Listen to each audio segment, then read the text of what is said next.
I am Brian. I am Julius. This is the Ascendant Project. The mission of the Ascendant Project is to explore the political positions in individuals.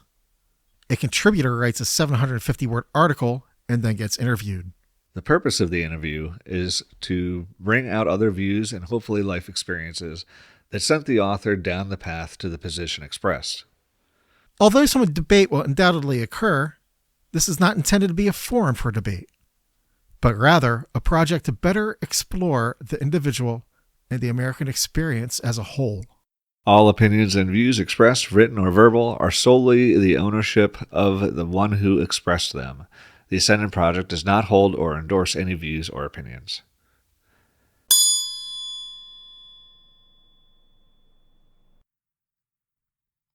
Of Monsters, Heroes, and Men by Brian Smyers. Jaime Raskin takes on Donald Trump's impeachment as case manager while undergoing chemotherapy. Larry Hogan runs for Maryland governor while fighting cancer and wins. Ruth Bader Ginsburg keeps her post on the Supreme Court of the United States despite her cancer diagnosis. She dies while serving on the court. Donald Trump survives an assassination attempt which results in the focusing of his campaign and he wins re-election. These are a few examples of how mortality affects politics and inspires us to be larger than ourselves. As for me, where to begin? When my dad died, it spurned me to change jobs, causing me to eventually try my hand at management. I sucked at it, but I stretched myself and learned more of what my strengths and weaknesses are. When my retina detached on the tennis court, it drove me to commit to the Ascendant Project in ways that had just been theoretical before.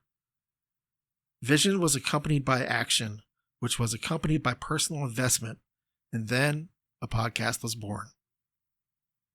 Every moment that reminds us of our own mortality further changes the philosophical question of what is the meaning of life into what is the meaning of my life. For most of my years, these answers were found in faith, specifically Protestant Christianity. But the older I get, the more I realize that my meaning and my purpose cannot come from an external source. I have to create the meaning of my own life. Legacy is not enough. Your family and your friends will eventually pass away, so this is not about your ego. This is about starting something or being part of something greater than yourself that will last beyond your years or any vestiges of remembrance. It is about leaving this world in better shape than you found it and doing your part to ensure that outcome. It is making sure you're not pissing on your own personal tree of life, which I would argue was cut down by the saws of our vanity, but whose wood makes up our hearts and our souls. As Tim Booth sang in the song of Monsters, Heroes, and Men by the group James, rambling poets manning with vision, we are the drivers, yet we feel driven, like moths in the moonlight, fooled by a flashlight, caught in a jam jar, gasping for air. It is our mortality that drives us to immortal acts and movements. Yet we are still human and will always make mistakes. We hope that perfection is within us, but our humanity will ensure all our works, achievements, and any monuments built to us, whether they be in the halls of government or in a simple headstone in the grass, will eventually crumble into dust along with our bones. It is this dichotomy of meaning versus meaninglessness, goodwill towards men versus selfishness, action versus apathy, and empathy versus sociopathic indifference that determines who we are as individuals. Yet I would argue we are not the sum of our choices. We are the sum of our choices that are accompanied by action.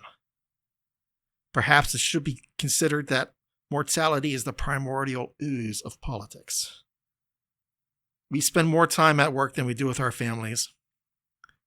I ask you, is your job how you want to be remembered? Find something outside of money that matters. Build something new. Create something original. Impact others. We were created in the image of God. Surely you've been imbued with something unique and positive during your making.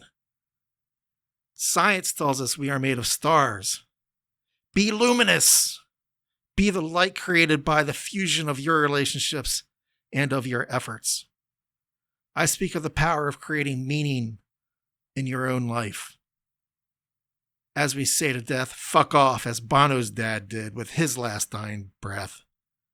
For in the end, it may be both everything and the only thing that matters.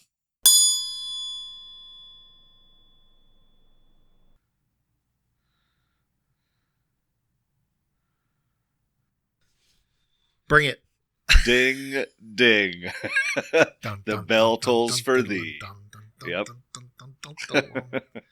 You know, we always make it like that, but, you know, it's not like there's as much of a confrontation. No. No, there really isn't. You know, and that's not what this is about. No, of course not. So, all right, Brian. So, your article is Monsters, Heroes, and Men. Yeah, of Monsters, Heroes, and Men. Took that from the James song. Yep.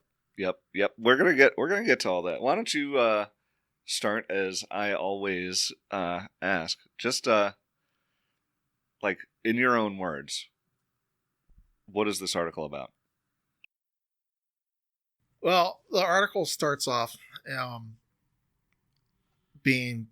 asking the question, what role does mortality play in our political landscape? And so it intended to go down that road. But by the end, it became more almost spiritual in a way, and kind of left the world of politics. So although I tried to make the connection at the beginning, as with a lot of spiritual questions, the answers lie within you as opposed to outside of you. Yep.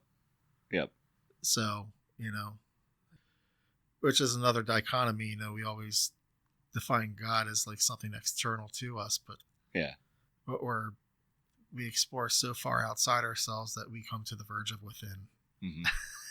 Now, I know I asked that question. That's all. That's like almost always my first question is asking Yes. you to summarize your article. Yes. But I think it's especially important for this article because as we talk about mortality, everyone takes that to a different place, right? Yeah. So I think it's enlightening, insightful to kind of like hear what you think, what you were thinking about when you were crafting the piece. To a certain extent, this was brought on by watching the one-man show, I guess Stories of Surrender that Bono had just released. Okay. That's based on his book, Songs of Surrender. Bono, if you happen to listen to this podcast, by the way, Brian is a huge fan. Yes, totally, 100%. I've given you lots of money, right, in tours, in merchandise. I have a 1 meter by 1.5 meter. I don't know if I would say you gave him a lot of money. You volunteered it, buddy. Oh yeah, I paid for it. Oh, everybody got their cut. The publishing companies, the music stores where I bought the CDs back in the day. All of that, and you know, I didn't even know he had released a new. I mean, I know he's putting out stuff, like he's still touring and doing stuff all the time. Yeah, but yeah, I think they're finally going to release another album after like 8 years or whatever. Yeah. Can't believe it's been that long already. But he just did like a big concert. They did a show. The last thing I saw from him was his performance at the Sphere. In Vegas, which looked incredible. Yeah, it did. I would have went, but you know, money. Yeah, right. I mean, it's bad enough to buy a $250 concert ticket. You know, you throw hotel and flights on there. I mean, it's to a certain extent. I almost feel like if you're going to do an entire tour at the Sphere, it's kind of arrogant. Really, any Las Vegas residency is pretty freaking arrogant because you're no longer asking people to come see you like within like 100-mile radius of where they live. No, you want them to come to you in freaking Las Vegas. I mean, sure, that's fair. And but I kind of laugh at it because, total aside, and this once again reveals how much of a big U2 fan I have been through my whole life. In the book, U2 at the End of the World by Bill Flanagan, they mention how during that time, that for anybody who saw the Zoo TV tour, that they sung Unchained Melody after the song One on that tour, and they ended with Love Is Blindness, but the closing music as everybody's walking off the stage was wise men say, they would play that over the speakers as they walked off the stage. And so there's always been a connection with Elvis, with the band a little bit. Rattle and Hum, Larry Mullen Jr. sitting on his motorcycle or whatever not, at Graceland. But nonetheless, they had brought up that about their Fat Elvis period when Elvis got the residency in Las Vegas. So when they played the Sphere, that's all I could think of is, they are totally in their Fat Elvis period. But they called it back in 1994 or whatever, 1993, 1994, what was going to happen later on in their career. Are they wearing tassels yet? I don't think so. No tassels. So, but yeah, I mean, I had that 30-year callback from that book in that interview, but yeah. But I doubt most U2 fans got that. Yeah. So it was in that moment though, and watching the latest thing that inspired you here. He talks about his dad a lot. Yeah. And he had issues growing up with his dad, always wondering if he measured up. The eternal male tragedy. Yeah. And so like he said things like, when his son was born, how can I be a good father if I don't know if I've been a good son? It was just like, there are a lot of deep questions like that he brought up and that really humanized him and, helped me connect. Gotcha. And probably one of the things that drew me to the band to begin with is, they have pretty fundamentalist roots at the beginning. And they still have a core that's Christian. But I feel like there are also other things as well. And it seems like every struggle they went through gave me permission to go through my struggles, spiritually and all that. Yeah. So this is interesting. Yeah. I did not know this about, how I've always known that you were a huge Bono fan. Oh yeah. I didn't know it kind of went this deep. Oh yeah, totally. Yeah. Not so much in recent years because when you're young, you're raising the fist, so you can write songs like Sunday Bloody Sunday, and there's a lot of idealism, so you can write your spiritual songs or whatnot. But the older you get, the more you're passing on wisdom. They're in their 60s now. They're passing on wisdom in their songs, and that makes it boring. Really it does. Yeah. There has to be some sort of angst in rock and roll, and that angst is totally gone from the band. What made them great is just it is interesting, right? Because you and I, even though we're really not that far apart in age, I do kind of feel like we grew up in different eras, just offset by. It's amazing what even 10 years makes. Yeah, right. And as you say that rock and roll requires some angst, some tension, and having grown up, for me, I feel like I really grew up in the 90s. Yeah, and in the grunge rock era. Yeah. Yeah. And the grunge movement really was a combination of punk and almost, in my opinion, the political rock from the 1960s. Oh yeah, no, absolutely. I agree. And that's not something I really appreciated until much later. But yeah. It's interesting though, like talking about that, and then also kind of talking about U2 and their stylistic preferences, I guess we'll say, or how their lyrics have kind of lost some of that. But honestly, a lot of music, and maybe this is just us sounding old, but a lot of music has kind of lost that voice. Oh today. yeah, with the power of laptops today, everybody's home could potentially be a music studio. Yeah, where you put in your notes with a click of a mouse as opposed to playing it on an instrument. Right. And that is kind of unfortunate in my opinion. Yeah. I like to play. I'm not really that great, but with the magic of editing, I can sound okay. Right. And so, I think it's you like, sound okay without the magic of editing, though, buddy. well, I appreciate that. But I mean, it's like, what you hear on the radio, if you listen to the radio, Right. yeah, or if what you stream, it's kind of like going on a first date. You aren't really on the first date with that person. You're kind of on the date with their agent. They're putting forth their best effort. Yeah. The agent you haven't in the really, studio. Yeah. Yeah. You haven't really seen how they really are. Right. And that's the way recordings are these days. It's Les Paul. A friend of mine ran into Les Paul. Yeah, back in the day. Shit. Before, he died or whatever. Right. And he thanked them for multi-track recording because Les Paul, although everybody remembers him for the guitar, but he did so much for the world of music, including multi-track recording. And Les Paul told him, yeah, I'm not really sure I really like that contribution because it allowed everybody to edit and they don't have to be that good. So he feels that multi-track recording took away from the musicianship. Interesting. Yeah. Yeah. Yeah. Huh. So.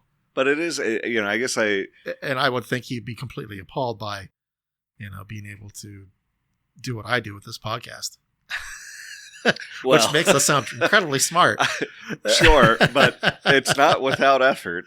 Yes. Oh yeah. Right. Yeah. So the idea that you can be a production studio wherever you are, sure, there's truth to that, but it's still not without effort. It's, Yeah.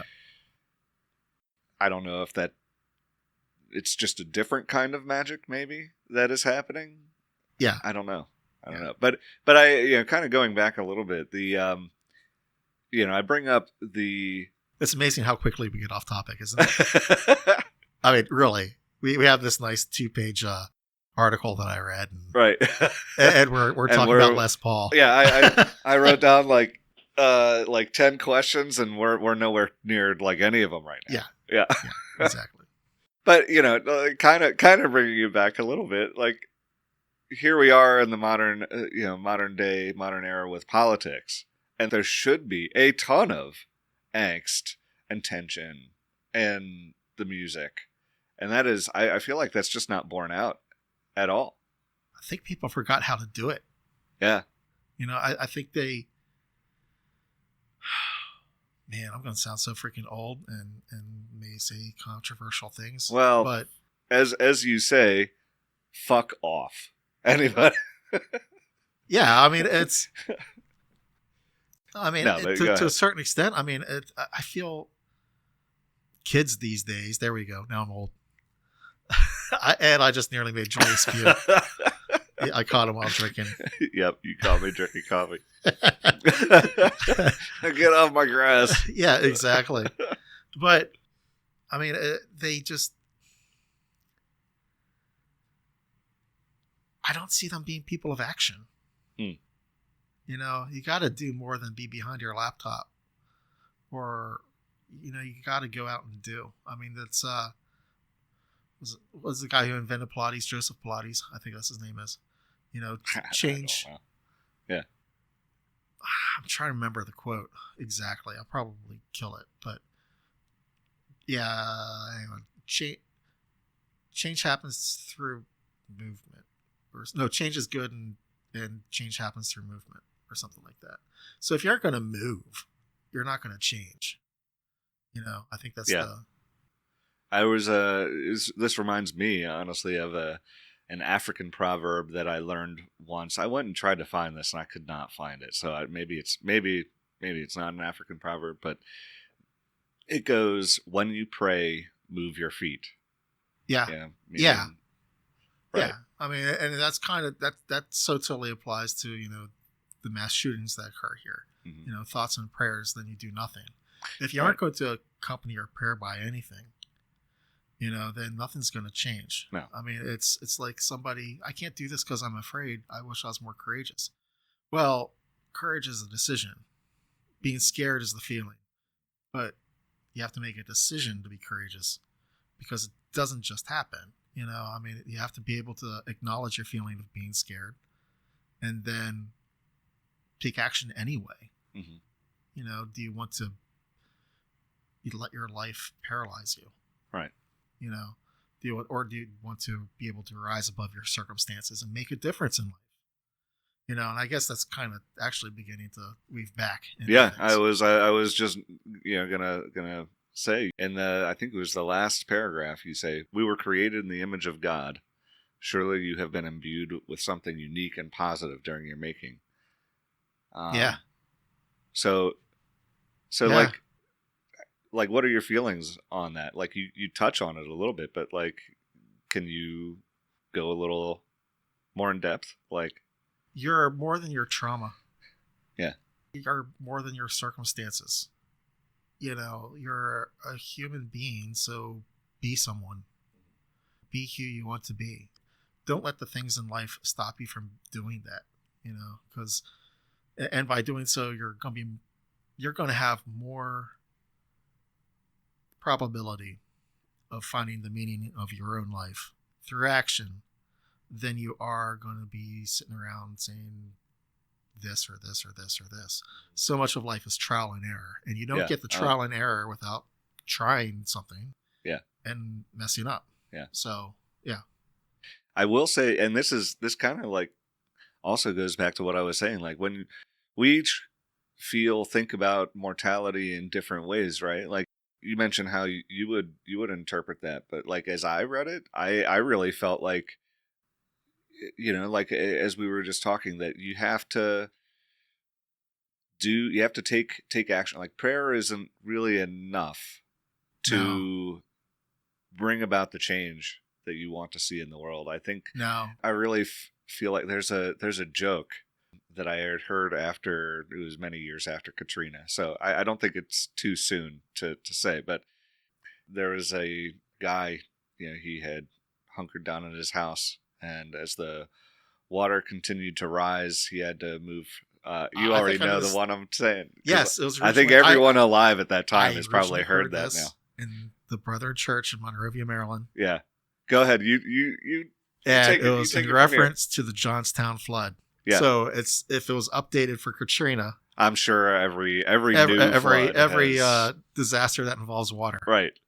So yeah, you go ahead. The joke is that a guy is Johnstown flood guy's standing on his roof, praying that God will save him. Yep. A guy in a boat comes. Yep. And he refuses the boat, saying, "God will save me." God will save me. And then another boat comes, and he refuses the rescue again, saying, "God will save me." And then a helicopter comes, and he refuses the helicopter. And the flood waters continue to rise up, and he dies. And he goes to heaven, and he's like, I prayed that you would save me. And he's like, I sent you 2 boats and a helicopter. Right. Right. God works through people. Yes. And a lot of times it'll be people you do not recognize. Mm-hmm. You have to see the opportunities when they come. Yeah. And act. Yeah. Yeah. Yeah, absolutely. Yeah. Yeah, it's a very old joke. Yeah. A modern day but very relevant, I think. Yeah, modern day parable. Yep. So I honestly have like so many questions. It's so much stuff we could go into. But we'll stick with, we'll kind of like pull at this thread a little bit more. So how is your own experience with mortality, and as we talk about these things here, allowed you to empathize with these people you mentioned at the start of your essay? Jaime Raskin, Ruth Bader Ginsburg, and Donald Trump. Not so much empathy as recognition. Mm-hmm. If you're willing to die for something, you can't really die for something without living for it first. Okay. Yeah. It's, if you haven't lived for that cause, you're not going to die for that cause. Your death will be, well, if it has meaning, it will mean something else. Yeah. So, I mean, It's just a tragedy at that point. yeah, exactly. Yeah. I not 100% sure if this is on target or not, but I guess it was about 10 years ago. I was biking on the C&O Canal up near Williamsport. It had to have been more than 10. I've known you for almost 10. Yeah, it's been a while since I've biked. Yeah. But yeah, one summer I did the whole C&O Canal in legs. Yeah, you remember me doing that? You did it. You did it with. No, I never did it with. Oh. I did this alone. In fact, on my last leg, you made a joke about getting a flat tire, and I got the flat tire.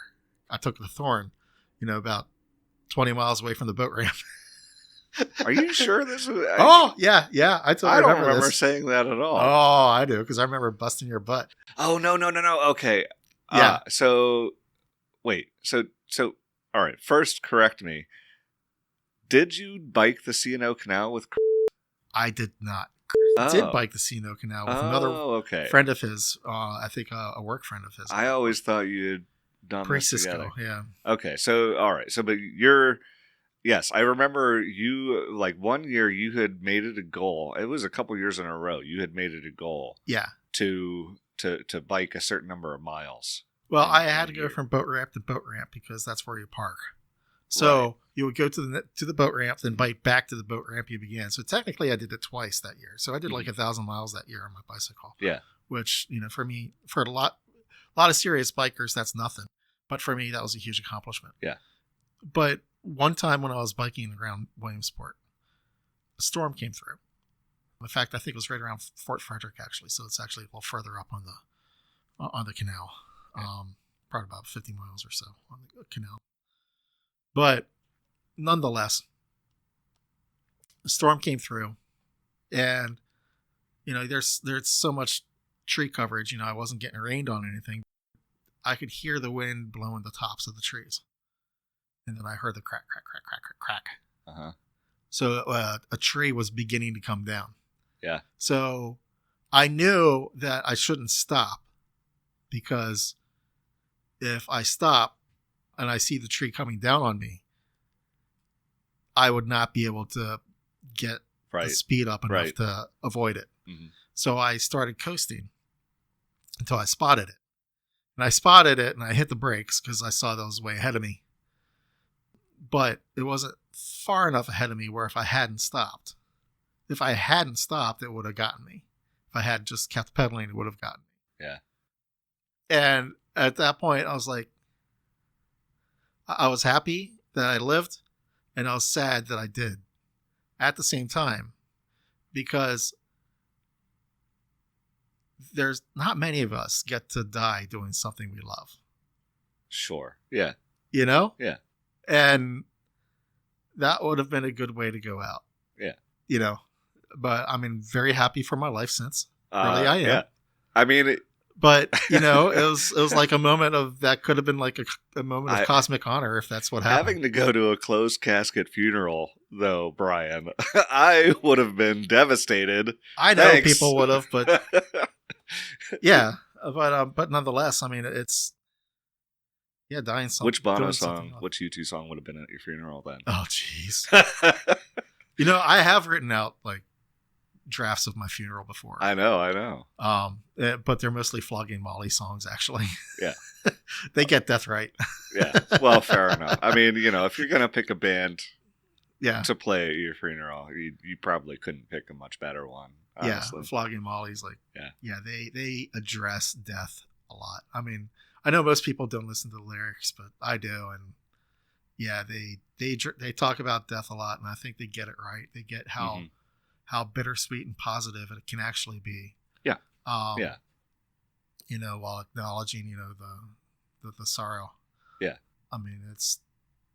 Which is kind of a requirement for, Irish music, but, Sure. Yeah. Or Irish. I could see that. They're Irish punk. I'll put it that way. Celtic punk. But yeah. So, this is great again that we can tie this back. So, you mentioned, your father's passing. I know, you and I have had this discussion before, but I don't think you've ever told me exactly when this occurred in your life. How old were you? Born in 73, happened in 2013. Okay, so you were 30? 40. 40, yeah. 40? 40. 2013. Yeah, 2013, 40. Yeah, Yep. 40. Wow. Okay. Yeah. So he must have passed like just before you and I. Probably.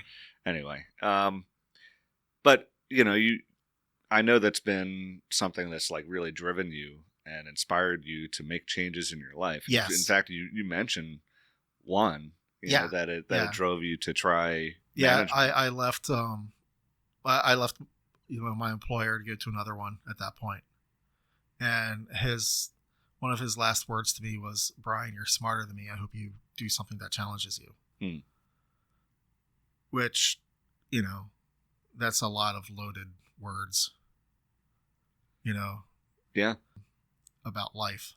I mean, and coming from someone who I really didn't feel comfortable in my relationship until I married my wife, Mm-hmm. and he saw me with my daughter. Mm-hmm. So, I always felt like, the fuck up of the family at that point. But yeah. I mean, before that point, I should say. Sure. But, but so for him to say, I mean, and this is coming from a guy who in high school, he went to a high school of thousands in Altoona, because Altoona was pretty big at that point. And he entered a program, an elite program in high school. Like, he tried out for it and he got it. He's like one of only 6 people. Yeah. That wound up going through a computer course. And this is like, he was born in 48. So, 48. So this would be like early 1960s, I guess, is when he graduated at that point.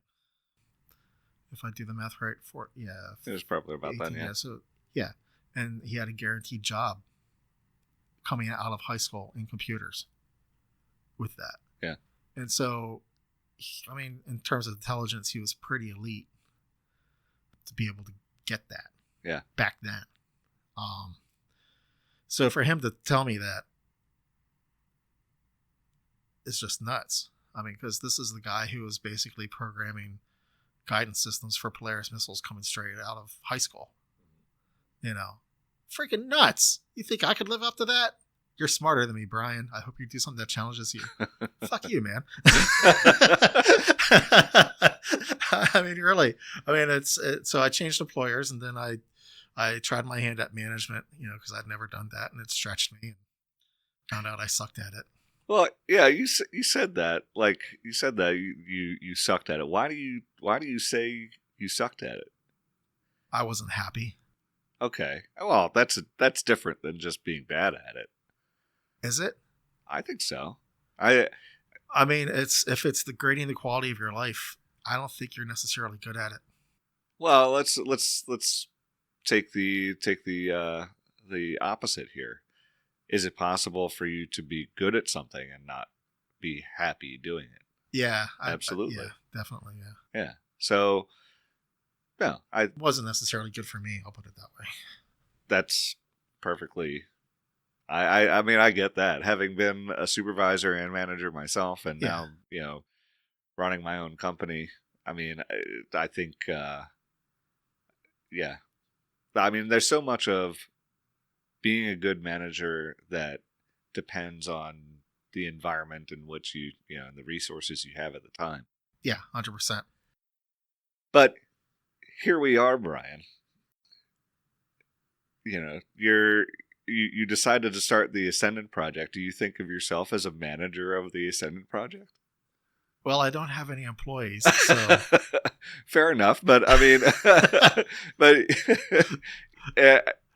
I mean, I'll be out. You're putting in way more time than I. I mean, I'm putting in a good amount of time, but you're still putting in way more time than me, and managing me. I use in air quotes at that, even if I'm not a direct employee. I think you're still managing the project. Yeah. Well, the bad thing about being a supervisor is or I would imagine, any manager up to a certain point until you're in like an upper senior management, but you're in a crucible. Oh, absolutely. Yeah. You're it isn't enough for your team to like you. Your coworkers have to like you, like you're on the same level, and Your peers. your peers have to. I mean, and a good manager is just as accountable to the people below them, to their charges, as they are to the people above them. Right. Yes. And so, if you're managing a team of, say, 20 people, and, you got corporate is like breathing down your neck, wanting these objectives or whatnot accomplished. Yeah.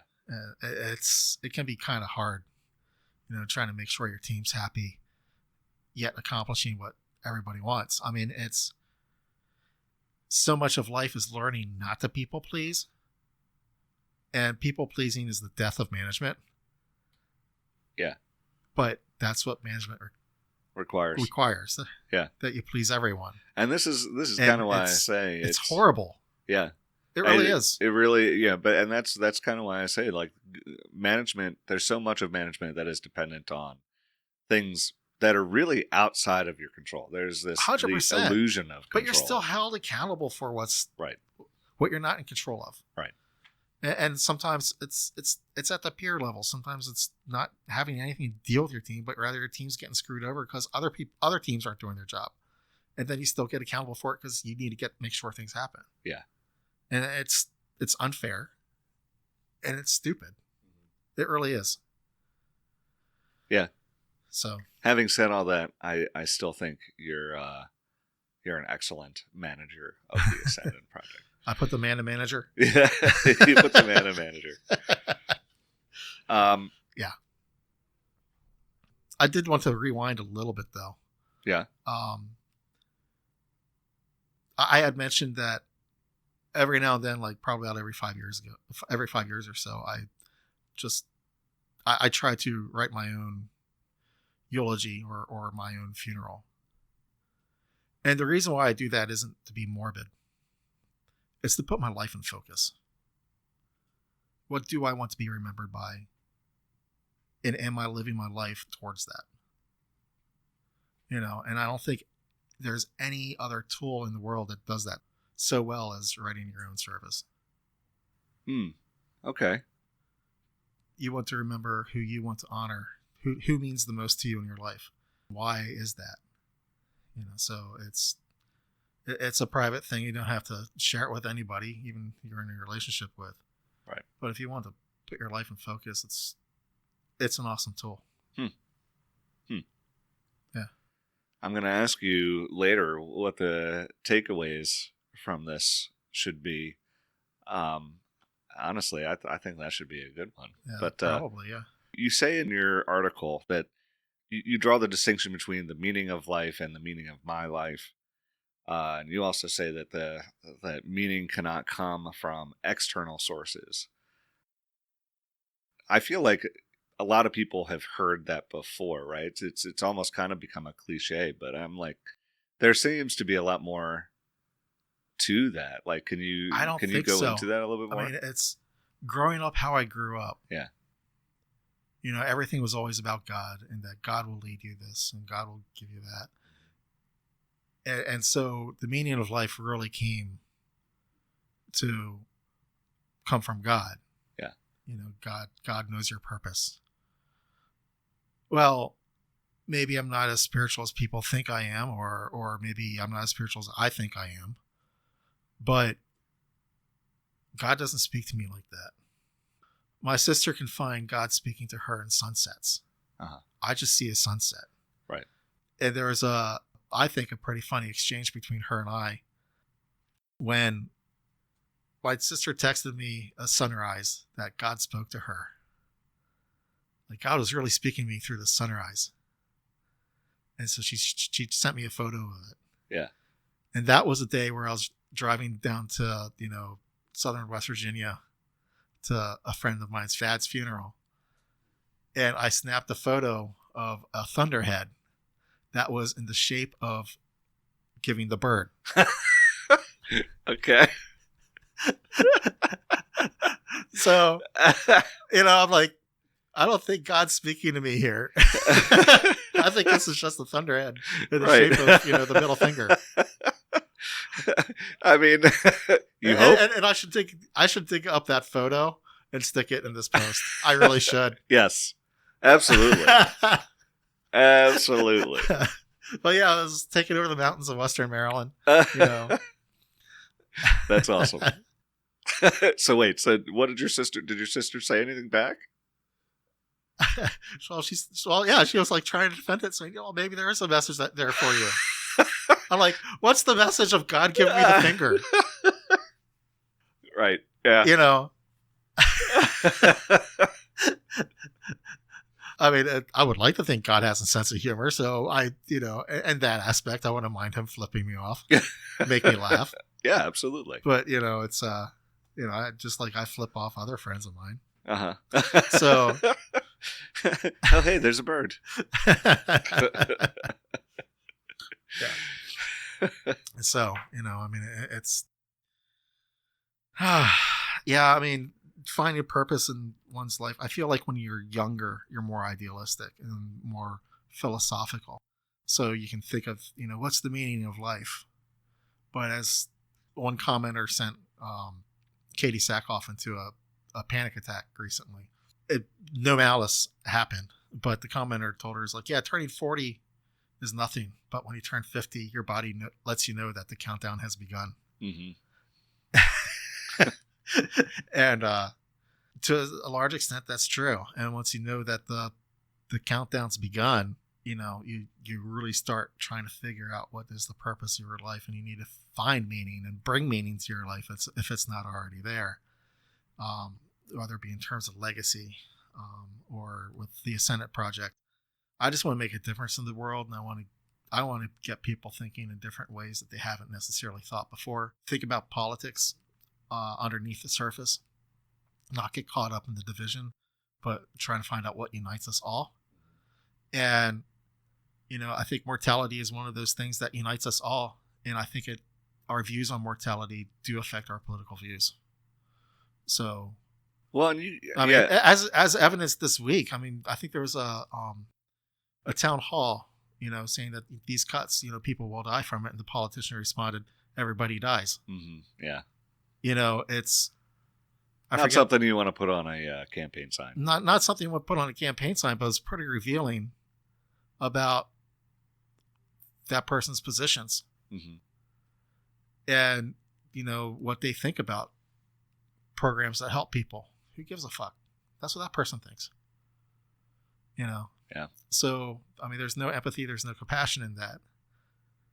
So yeah, and I mean, you get into the dichotomy here. In fact, you literally say it is this dichotomy of meaning versus meaninglessness, goodwill towards men versus selfishness, action versus apathy, and empathy versus sociopathic indifference that determines who we are as individuals. Yes. And I was thinking I should probably stuck in the line, and when we apply that to everyone, then as a society. Do you know, did you intentionally leave that out? Is that something you thought about when you... I meant to stick that in, but I just didn't get around to it. Just couldn't work it in.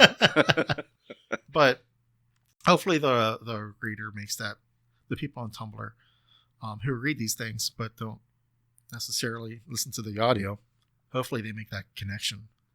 Yeah. Because, society in the end is a community of individuals. So if this applies to every individual, it definitely affects us on the sociological scale. Yeah. And I think you talk a little bit about legacy and how legacy can't just be, I'm going to look it up because I don't want to misquote. Starts off with legacy is not enough. Yeah. Your family and your friends will eventually pass away. So This is not about your ego. So I think, as I read it, how I took this to mean is, legacy versus, versus purpose, and that your legacy needs to be not just something people remember, but something you've done, some change you've made that, something positive you left to the world. Right. So say you have a great grandfather who participated in a strike, fought with the police or whatnot during the late 1800s or whatnot. And eventually, because of people doing these things, we got the 5-day work week. Nobody remembers the grandfather's name, but we have the 5-day work week. Sure. Yeah. Okay. It's the difference you make has to be more important than names or ego or my father's legacy or whatever. We're already 42 minutes in this. All That's right. pretty good. Yeah. On the unedited version. Yeah. Unedited. Fuck.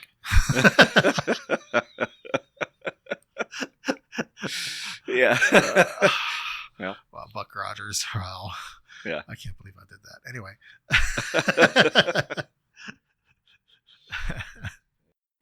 Such as the podcast. Such as the podcast. So and then you add some lyrics in here. I'll read them. I'll admit, I still have to kind of think about it, but I'm hoping you can you can explain it from your perspective. Manning with vision, we are the drivers, yet we feel driven, like moths in the moonlight, fooled by a flashlight, caught in a jam jar, gasping for air. It is our mortality that drives us to immortal acts and movements. Yeah. Yeah, everything except for that last line was lyric of Monsters, Heroes. There's a lot of imagery there. There is. Yeah. And I am drawn to songs by imagery, which, going back, it's like why, U2's Octane Baby is my favorite U2 album, is because if you read the lyric, there's so much simile and metaphor all through that album. Mm-hmm. It is beautifully written. But, James is a very similar band. They've always been more popular in Europe and in Britain than here, but nonetheless. I'll admit I'd never heard of them before. Yeah, but they are a great, great band. Yeah, rambling poets, manning with vision. To a certain extent, this dealing with idealism and the things that drive us. We are the drivers, yet we feel driven. So, here I am owning my podcast. Uh-huh. I'm the driver of this. It Right. doesn't happen without me. Right. But I feel driven to make this happen. Yeah. So in the case of this article, part of that motivation of being driven is my mortality. Yeah. So, and then moths in the moonlight, fooled by a flashlight, caught in a jam jar, gasping for air. I feel, for me, how we can be easily distracted and guided into fates that aren't necessarily good. Yeah, and in that song, that section of lyric keeps repeating and fades out until the end. So I think it's a beautiful imagery of who we are as people. Hopefully our causes are good. Well, and the name of the song was the name of the essay, right? Yeah. Of Monsters, Heroes, and Men. Yeah. Yeah. Yep. So, yeah. Not there's to be a lot confused to think with about. Of Monsters of Men, which is a great Right. chamber pop group. Right. Chamber pop? Yeah, I think that's the title of their genre. Yeah. Chamber pop. I'm always just fascinated by genre names. Yeah. Chamber pop. Yeah. That's different than a chamber pot, right? I would think so. Yeah. Okay. Can I get chamber pop and while I'm on the chamber pot? I guess. Yeah. Yeah. Chamber pop. Yeah. Because pop music, but chamber pop. Okay. But yeah. Interesting. You also talk about mortality as the primordial ooze of politics. Right. So like we've been talking about how, with this podcast, even, my mortality is one of the main reasons, because I want to make a difference. I want to add to the world of creativity and political thought and just introspection. Uh-huh. I just reiterated my own thought. Hang on a second. Repeat that again. How sad. Mortality is the primordial ooze of politics. Yeah. So with this podcast, like I said, it's definitely a driver. Now, does that necessarily make me more liberal or more conservative? Not really. But it definitely makes it more intense. So like, for instance, with Donald Trump, his feelings about his politics, I view, have become more stronger, and his actions are more decisive than they were in his first term. Ruth Bader Ginsburg, she obviously felt like she needed to stay on the court as long as she could, so she could have as much impact, even though personally I think she should have retired. Yes, I think. But yeah. But I understand why she stayed on there, because she wanted to have an impact. She wanted to contribute to, the welfare of this country, up until her final day. She wanted that to be her legacy. So death is very personal, and all politics is personal. So yeah, it's not necessarily the primordial ooze. So I might have overstated a little, but it's definitely in the recipe of the primordial ooze. Yeah. Interesting. I agree with you there. Yeah. There's so much to think about, honestly, in this episode. My head is honestly swimming. Swimming in the ooze. Yeah. So let me go back a little bit. Let me re-ask this question I asked at the start. So, because you kind of just touched on it a little bit, like, Donald Trump and his, how he seems more decisive, Ruth Bader Ginsburg. So, how has your own mortality allowed you to empathize a little bit with each of these people? Because I think. you asked that at the beginning. I did. And I think I understand it better now. Let me before you answer. I think I understand a bit better now, because when you first launched into each example, I kind of took it to mean that it was the weight of time, the sense that you were nearing the end, that. Would Larry Hogan have won the governorship if he hadn't had cancer? To be honest, I don't think I had even remembered that detail, but I don't know. So, but your point, the point of your essay is really to suggest that, it was that feeling of time that spurned them to action. Yeah. And, okay. And would have Raskin's work on the impeachment have been, so intense? Would he have taken the role of case manager if he wasn't, fighting cancer? Yeah. There could have been, very similar reasons to RGB there. RBG. Yeah. Yes. Not red, green, blue. But right. Ruth Bader Ginsburg. Right. Ruth Bader Ginsburg. Yes. Yeah, I guess maybe this is just an indication of my own view of mortality, and in that I don't think I'm alone in this feeling, but I think there are a lot of people who are like, man, if I knew time was short, I probably wouldn't be doing this. I'd be out trying to cross some items off my bucket list. Are you sure? I don't know. Well, I can't. I guess I can't know until I'm in that situation. But we can edit this out, what I'm about to ask you. Okay.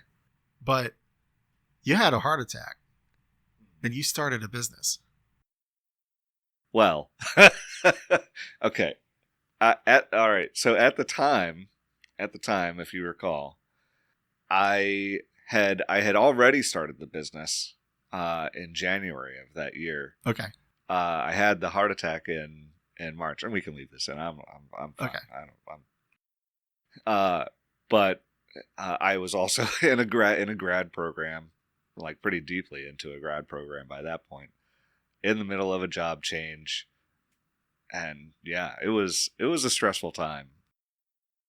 Yeah. Yeah, like I take pretty deep breaths just thinking about it, even now. Yeah. And I'm 5 years removed. Of course, we had COVID and everything else in the meantime, but I don't know.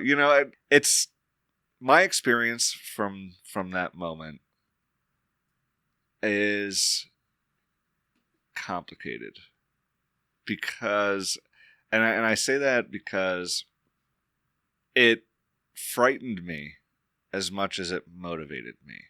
Yes. Yeah. And while I've been able to make some changes, there are still some changes, quite honestly, I'm still kind of too afraid to make. Yeah. And maybe we can talk about that off the air. But yeah, I think my experience with that, I think this is why I say I feel like everyone kind of takes something different from that. Mm-hmm. Yeah. Yeah. So, so on that note, I've gotten to my final question. Uh-huh. Well, maybe not the final question. He's got one, my friends. I do. So why don't you, before I get to my final question, why don't you, what do you want people to leave with after having read your essay? That I think that comes from my that final paragraph. Be luminous. Yeah. Find purpose in your life. Shine. Life in the end is short. So I mean, make it count for something. It isn't enough to exist in this world. You gotta be able to find joy, and you gotta make a difference. And that difference always starts with yourself. If you're trying to be a better person, start. Consider how every action affects others, like a stone in the pond. You're always throwing out ripples in the smallest actions that you do, even the ones that are not seen, especially the ones that are not seen. You might think that you're not political, but you know what? You're passing your values down to your family and you're affecting your friends with your values. So you are political, whether or not you think you are or not. Just because you might be an independent, might not have an opinion on Donald Trump or anybody else, that doesn't mean you're not political. You are political because you do believe in something and you stand on those values every day. So always remember that life is bigger than you, but understand that you are a part of life, and you are a part of the lives of those around you. So, yeah. I am reminded of what was it, Lake Wabagon or whatever from NPR. Be well, do good work, keep in touch. Yeah. It's a good philosophy to have. Yes. Hear. All right, Brian. Very, very good place to end it, but I'll torpedo you right away. So, you've seen Teenage Mutant Ninja Turtles? Okay, so are you talking the cartoon? Or are you talking the movie? Or are you talking? I'm speaking this instance of the movie. Oh, actually, no, I haven't. No. No. Well, then this is Yeah, turtle and a half shell, turtle right. power. Well, the second movie was Teenage Mutant Ninja Turtles: The Secret of the Ooze. The Secret of the what? The Secret of the Ooze. The Ooze. Ooze. Oh, The Secret of the Ooze. So, was this the secret of that ooze? Yes, obviously. Mortality is the secret of the Mortality primordial is ooze the of secret of politics. the Yes. Yeah, I never watched Teenage Mutant Ninja Turtles. I mean, a lot of people were into them a lot more than I was, but yeah. I was into Voltron. When it came to the more the cartoons. I can forgive you. Yeah. All right. Well, on that note, I'll say please go to our website. Please comment. Let us know what your experience is with immortality and how that may have influenced your politics. Yeah. Please subscribe. And what else, Brian? What am I forgetting? Yeah, come to the website, theascendantproject.com. Theascendantproject.com. You can listen to us currently on Apple and Spotify. We are currently posting on Tumblr as well. However, that would be the Ascendant Project with dashes in it, from what I can tell. And that's done through a Blaze campaign, which is a marketing thing. So I'm not sure how well you're going to find it, but I know people are finding it in their feeds because we are getting lots of likes actually through Tumblr. Yeah. Through that campaign. So I need to bring up that Tumblr has a problem in that it, when we post, there's usually a photograph, and then with that photograph is the first paragraph of the post. Tumblr, for some reason, does not publish the photograph and that first paragraph. So everybody's coming in on the second paragraph of the Tumblr posts.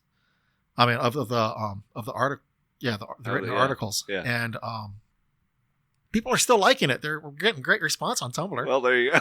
But you're not getting the whole thing. So by all means, please come to our website, theascendantproject.com. Give us feedback. Tell us what we're doing great. Tell us what we're doing wrong. Yep. Tell me I'm an idiot. I do wear my heart on my sleeve, so try to go easy on me. But yeah. The more interaction we get, the better. And especially if you're in the Maryland, Virginia, Pennsylvania area, please reach out to us, because we would eventually like to get to know our listeners. Absolutely. So yeah, that's about it. You can contact me at editor@theascendantproject.com. And if you want to pass a message to Julius or any of our other past contributors and guest contributors, I'll happily do that. That's about it. Yeah. Do you have anything more? No. Yeah. Awesome. Well, I hope everybody has a great week, and we are currently on a 2-week schedule. So, yep. So we'll see you in 2 weeks. Yes. And just for reference, today is the 7th of June, and this will probably not air until the end of July. So, yeah. All right. Have a good day, everyone. Have a good one.